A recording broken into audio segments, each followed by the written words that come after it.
सब सुख लहे तुम्हारी सरना, तुम रक्षक काहू को डरना। अर्थात जे कोई बजरंगबलीना शरणમાં આવે છે તેને બધા જ પ્રકારના આનંદ અને સુખોની પ્રાપ્તિ થાય છે। જ્યારે બજરંગબલી રક્ષક છે તો પછી કોઈ પણ પરેશાનીઓનો ડર નથી રહેતો। મિત્રો, ચૈત્ર મહિનાના શુક્લ પક્ષની પૂર્ણિમાના દિવસે ભગવાન હનુમાનજીનો જન્મ થયો હતો। એટલા માટે જ આ દિવસે હનુમાન જયંતી મનાવવામાં આવે છે। આ દિવસે બજરંગબલીનું પૂજન કરવાથી બજરંગબલી પોતાના ભક્તોના બધા જ કષ્ટો અને સંકટોને દૂર કરે છે।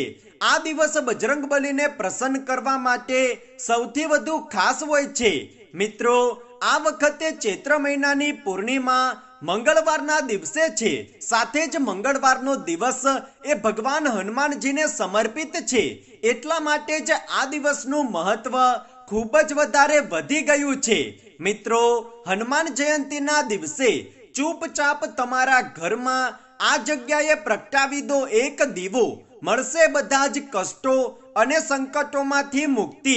જીવનમાં આવશે છપ્પરફાળ ધન સંપત્તિ અને સુખ સમૃદ્ધિ। મિત્રો, હિન્દુ ધર્મના સૌથી જાગૃત અને સૌથી વધુ શક્તિશાળી દેવતા ભગવાન બજરંગબલીની કૃપા જે વ્યક્તિ પર બની જાય તેની તો માનો કિસ્મત જ ચમકી જાય છે અને તે વ્યક્તિને જીવનમાં અપાર ધન સંપત્તિ અને સુખ સમૃદ્ધિ પ્રાપ્ત થાય છે। તે વ્યક્તિના બધા જ કષ્ટો અને દુઃખ દર્દ ભગવાન હનુમાનજી સ્વયં દૂર કરે છે। કળિયુગમાં એકમાત્ર ભગવાન હનુમાનજીની ભક્તિ જ વ્યક્તિને દુઃખ અને સંકટોમાંથી બચાવવા માટે સક્ષમ છે। ધર્મગ્રંથો અનુસાર હનુમાનજી એકમાત્ર એવા દેવતા છે જે આજે પણ આ કળિયુગમાં જીવિત છે અને દરેક સમયે પોતાના ભક્તોની દરેક મનોકામનાઓને પૂર્ણ કરે છે। હનુમાનજીને સંકટમોચન કહેવામાં આવ્યા છે। હનુમાનજીનું માત્ર નામ સ્મરણ કરવાથી જ ભક્તોના દરેક કષ્ટો દૂર થઈ જાય છે। એવી માન્યતા છે કે હનુમાનજીનો જન્મ ચૈત્ર મહિનાના શુક્લ પક્ષની પૂર્ણિમાના દિવસે થયો હતો। એટલા માટે જ આ દિવસે ભગવાન હનુમાનજીની પૂજા આરાધના કરવાનું વિશેષ મહત્વ છે। હનુમાનજીને પ્રસન્ન કરવા ખૂબ જ સરળ છે। હનુમાનજીની ઉપાસનાથી બુદ્ધિ, યશ, કીર્તિ, સુખ સમૃદ્ધિ, ધન સંપત્તિ તેમજ આરોગ્યતામાં વૃદ્ધિ થાય છે। મિત્રો, આજના આ વિડીયોમાં અમે તમને સંકટમોચન બજરંગબલીને પ્રસન્ન કરવા માટેનો એક ખૂબ જ આસાન અને અસરકારક ઉપાય બતાવવા જઈ રહ્યા છીએ। આ ઉપાયને કરવાથી બજરંગબલીની કૃપાથી વ્યક્તિના બધા જ પ્રકારના સંકટો અને કષ્ટો દૂર થાય છે। પરંતુ મિત્રો, ઉપાય કરતા પહેલા તમે કેટલીક વાતોનું અવશ્ય ધ્યાન રાખો। બજરંગબલીના જન્મોત્સવના દિવસે તમે સાત્વિક ભોજન ગ્રહણ કરો। કોઈ પણ પ્રકારે કાંદા, લસણ, ઈંડા, માંસ, મદિરા વગેરે વસ્તુઓનું સેવન ભૂલથી પણ ન કરો અને આ દિવસે પૂર્ણ રૂપે બ્રહ્મચાર્યનું પાલન કરો। મિત્રો, જો તમે આ નિયમોનું પાલન કરશો તો જ તમને ભગવાન બજરંગબલીની પૂજાનું સંપૂર્ણ ફળ પ્રાપ્ત થશે।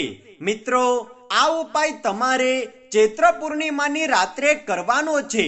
ઉપાય કરવા માટે તમે શુદ્ધ થઈને લાલ રંગના વસ્ત્રો ધારણ કરો કે પછી લાલ રંગનું કોઈ કપડું તમારા ખભા પર નાખી દો અને જો તમારી પાસે લાલ રંગના વસ્ત્રો ન હોય તો તમે કોઈ પણ રંગના સ્વચ્છ વસ્ત્રો ધારણ કરી શકો છો। હવે તમે તમારા ઘરના મંદિર સામે બેસી જાઓ અને ભગવાન બજરંગબલીને પ્રણામ કરો। હવે તમે એક દીવો લો અને દીવામાં રૂની વાટ મૂકી દો। હવે તમે દીવામાં શુદ્ધ ઘી નાખો અને જો શુદ્ધ ઘી ન હોય તો તમે દીવામાં તેલ પણ નાખી શકો છો। હવે તમે ભગવાન હનુમાનજીની સામે એક ખાલી પાત્ર રાખો અને તેમાં તમે થોડા સાબુત ચોખા મૂકી દો અને તેના પર તમે આ દીવો મૂકો અને દીવાને પ્રજ્વલિત કરો। હવે તમે એક લવિંગ લો, જે પૂજામાં વપરાય છે તે લવિંગ લો। હવે તમે આ લવિંગને તમારા ડાબા હાથ વડે પ્રજ્વલિત દીવાની પાસે મૂકી દો। આના પછી તમે ભગવાન બજરંગબલીને ફળ કે મિષ્ટાનનો ભોગ લગાવો અને જો બની શકે તો ગુંદીના લાડવાનો ભોગ લગાવો અને જો આ ના હોય તો તમે મિશ્રી કે સાકરનો ભોગ પણ લગાવી શકો છો, પરંતુ ભોગ અવશ્ય લગાવો. સાથે જ ભોગમાં તમે તુલસીનું પાન પણ અવશ્ય રાખો, કેમ કે માનવામાં આવે છે કે ભગવાન શ્રી રામના ભક્ત બજરંગબલી તુલસી દલ વગર ભોગ સ્વીકાર નથી કરતા. હવે તમે ભગવાન બજરંગબલી અને ભગવાન શ્રી રામ તેમજ સીતા માતાને પ્રણામ કરો.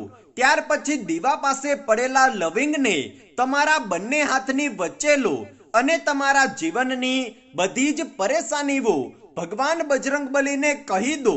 ત્યાર પછી તમે આ લવિંગને પ્રજ્વલિત દીવામાં નાખી દો અને ત્યાર પછી ભગવાન શ્રી હનુમાનજીના ઓમ હન હનુમંતે નમઃ આ મંત્રનો 108 વખત જાપ કરો.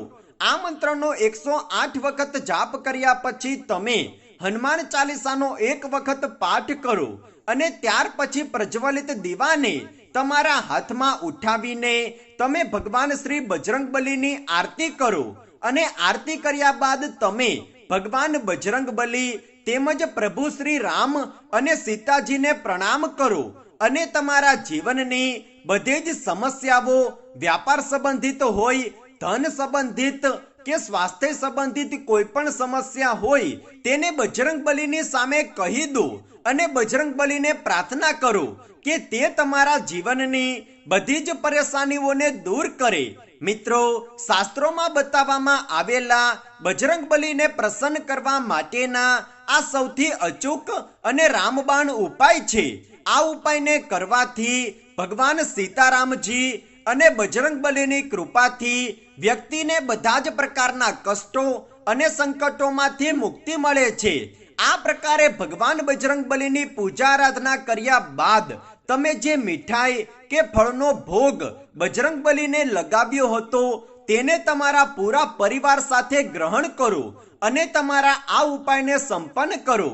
તો મિત્રો, માત્ર લવિંગ અને દીવાના આ ઉપાયથી વ્યક્તિના જીવનના તમામ કષ્ટો અને સંકટો દૂર થાય છે, તેમજ તમારા જીવનમાં સુખ સમૃદ્ધિ તેમજ ધન સંપત્તિ આવે છે અને ભગવાન બજરંગબલીની કૃપા હંમેશા તમારા પર બની રહે છે. તેમજ તમારા જીવનમાં ચાલી રહેલી તમામ પ્રકારની સમસ્યાઓ અને પરેશાનીઓનો પણ અંત થાય છે અને તમારા વ્યાપાર તેમજ વ્યવસાયમાં પ્રગતિ થાય છે. તો મિત્રો, હનુમાન જયંતીના દિવસે તમે આ ઉપાય અવશ્ય કરો અને તમારા જીવનના તમામ કષ્ટોમાંથી છુટકારો મેળવો. તો મિત્રો, કમેન્ટ બોક્સમાં સાચા દિલથી જય હનુમાન અને જય બજરંગબલી અવશ્ય લખી દો. જો તમને આ વિડીયો પસંદ આવ્યો હોય તો વિડીયોને લાઈક કરો, શેર કરો અને જો તમે અમારી ચેનલ પર નવા છો તો ચેનલને સબસ્ક્રાઇબ કરવાનું ના ભૂલતા. ધન્યવાદ.